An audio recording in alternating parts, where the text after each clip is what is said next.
Hej, i dag vil jeg lave sådan en tag om ting, jeg fortryder. Jeg starter der.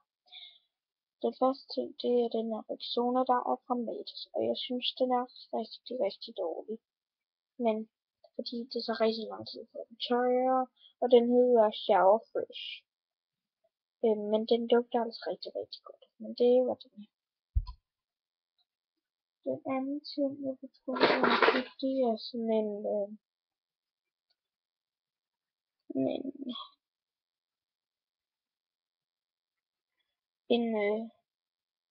parfume. Den er Daily Flower, og den er rigtig dårlig.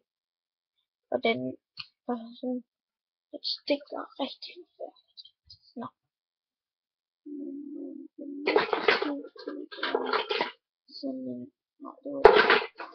Den næste ting, det er sådan en læbestift, som Hifi, og det er nummer 38, og den ser sådan her ud.